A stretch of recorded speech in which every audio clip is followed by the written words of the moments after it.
is Group 4. So we are going to interview some students about the ideas and inspirational words of our national hero, Jose P. Rizal. So here we go. So first, we are going to interview some three students from BSB department. So let's go.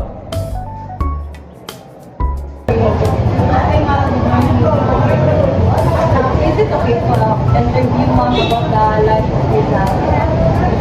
Thank you. What specific facts, story, or ideas do you remember or know about Dr. Jose Rizal? Na-remember na ko si Jose Rizal is about atong book good niya nga No Limit ang Here og El Filibusterismo. Wala. What is the importance of studying Dr. Jose Rizal's life, work, and writing today? Important Japon sa ato karon na mag-study or mano ang kanang life ni Rizal because of his contribution to our independence and also because he is our hero po. Do you think Rizal's idea relate to your specific field or study future professions? Ang mga ideas ni Rizal is murag as a student na help sad siya para ma-encourage ko na mag-study hard because si Rizal jud ang naga-encourage sa ato before na mag-study hard and mag-school. So murag inspiration man pud siya para sa ato mga student na mag-study hard and kanang continue na mag-learn sa iyang life. So today, we're gonna interview sa La department. So let's go! Morning ma'am, is it okay na mag-interview si ma'am? Yes. Okay. What specific facts, story, or ideas do you remember or know about Dr. Jose Rizal? Si Sir Rizal, from my past, sa high school na ko kay, na siya ay duha ka books, El Filibusterismo o No Limit ang Here, tapos, ang life ni Rizal kay, kuan jud, kanang, kay, Go. What is the importance of studying Dr. Jose Rizal life and work writings today? For me, importante din siya para ma-preserve ang history o ang culture na to gikan sa past o katong mga life na to sa katong sa Spain, sa Spanish. Sa to. How do you think Rizal ideas related to your specific field as study, future, or profession? Maybe ma-relate na ko siya kay sa among subject kay naman gapoy writing nga na and sa history po namo nga para maka-learn it mahibalaan namo kung unsa ang nahitabo sa past namo sa past na sa history sa Pilipinas. Yeah, ma'am. Good morning, ma'am. Is it okay to interview about the Dr. Rizal na ma'am? Life. Okay lang. So, the first question po is, what specific facts, stories, or ideas do you remember or know about Dr. Jose Rizal? Siyempre, about a specific idea nga ako na-remember ka Rizal is, dugay na po to since returning student, manggod ko niya. 2 years po to nakaungdang niya na subject na ko ng Rizal nga subject kay second year college pala ko at that time. So, kung na-remember is about siyang life and kanang masayahang nakakuan sa ato ang bansa which is the Philippines and kung lang or unsa ang kanang syempre kanang as national hero na to si Rizal so importante dyan sa ato ang mga estudyante nga makabalo kung unsa iyang story life story lang. So, the next question is, what is the importance of studying Dr. Jose Rizal life, works, and writings today?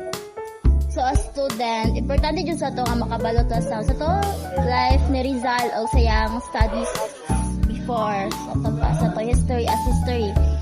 So syempre kay as partner siya sa to history and also kanang national hero pa dyan nato siya. So importante dyan sa to nga makabalo po siya sa makabalo ta student na kanang unsang history ni Rizal o kung sa iyang kanang impact sa to ang bansa. Okay, ma'am. So the next is, how do you think Rizal's ideals relate to your specific field of study, future profession? As tourism ay hospitality nga course, ang ma-relate na ko siya sa kuang course is because di ba si Rizal dati kay travel man siya sa yang kuan sa previous sa mga lesson nag-travel jud siya around the world. So as hospitality amo ang industry is all about traveling ana. So para po ma-aware po niya at least na may idea sa mga kuan pa lang ni Rizal na unsa ang kultura ang nga Pilipinas lugar sa kultura ang nga lugar and also lang. Thank you, ma'am. Morning, sir. Is okay with you to interview about lives and work about Dr. Jose Rizal? Good morning po, sir. Yes po, sir. What specific fact, story, or idea do you remember or known about Dr. Jose Rizal? For me, ang na-remember lang ako is si Rizal, siya ang national hero of the Philippines, and second, siya ang author sa books like No Limitang Heri and El Filibusterismo. What is the importance of studying Dr. Jose's life and works about and writing today? So, para sa ko, important ang pag-study sa life and works ni Rizal kitungod sa mahibalaan na to kung unsa ang history or past sa Philippines o unsa ang mga nahitabo dito and also unsa ang sacrifices na gihimo ni Rizal para makuha na to ang kalayaan and other things na nahitabo sa past. How do you think Rizal ideas relate to your specific field of studying, future profession? So for me, ang pinaka-highlight na ko na ideas sa ni Rizal na ma-connect sa ato ang course na criminology is ang being patriotism because through patriotism ma-invoke na to ang ato ang kanang love to protect our country and also to protect the Filipino people. It also helps us love the culture of the Philippines and to protect the culture. The answer is yes. They can because students from different academic programs often focus on different aspects of Jose Rizal's life and contribution. Education students review of teacher, former, and advocate for the critical thinking and value education. They are often related of ideas and teaching and learning and inspiring the future generations. Criminology student may focus on Rizal fight for justice. His trial is execution and the importance of human rights and the rules of law. Meanwhile, business students may appreciate Rizal's discipline, leadership, self-reliance, and entrepreneurial mindset. They may connect these qualities to ethical leadership and success to business. In conclusion, education students may emphasize Rizal's education philosophy more than criminology or business students. But the extent of these differences depends on the findings of the specific study.